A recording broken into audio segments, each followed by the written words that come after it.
from the JES Weather Center. Good afternoon, everyone. New from the 11 o'clock advisory from the National Hurricane Center and newly developed is Tropical Storm Melissa out there in the Eastern Caribbean, moving into the warm waters that are featured in parts of the Caribbean. Now, we are showing you the forecast track from the National Hurricane Center. This system is going to be moving very slowly. That's why you see the cone sort of blobbing out like that. Over the next 5, maybe 6 days or so, this system is going to be moving just a handful of maybe dozens of miles each day. So going to be a slow moving system. The latest advisory again came out at 11 a.m. Pressure at 1003 millibars, maximum winds at 50 miles per hour. So expecting this system to slowly gain strength as it builds into some of those warmer waters and eventually deals with less amounts of wind shear out of the west over the coming days.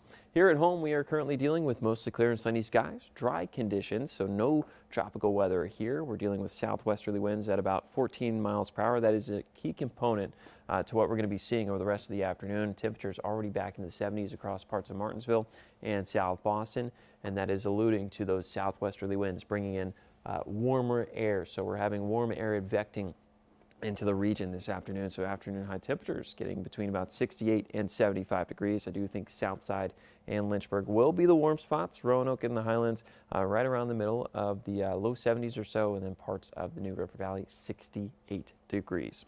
Here's a look at the overall setup. We have a warm front here bringing in those southwesterly winds. We have a cold front which is eventually going to be bringing in a northwesterly component to our wind, but we have to wait until we get past the cold front, and we're already starting to see a line of showers developing, getting all the way down into Alabama, building all the way up into upstate New York. Going to continue to push off towards the east here within the next couple of hours, bringing in some isolated showers, maybe some light to moderate rain between the hours of about 4 and probably 8 p.m. or so. I think a lot of the moisture actually wraps up right around 9 o'clock, and then we look to clear up pretty nicely. There might be a couple of light showers that actually build into, say, Bland, Giles, Craig, Greenbrier, and Pocahontas counties, but other than that, we'll be clearing up, we'll be drying out, and we'll be turning pretty windy out there. Today's wind speed is already starting to ramp back up.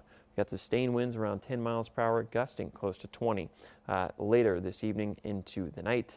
And then speaking of tonight, overnight lows 39 to about 45 degrees. Going to be a little bit on the warmer side thanks to a little bit of leftover warmer air just sticking around the region and a little leftover cloud cover. But we are going to be cooling down over the next several days. And in fact, the winds are going to be sticking with us, not just tonight, but for all of tomorrow and all of Thursday. We'll be dealing with some gusty winds between about 20 and 30 miles per hour.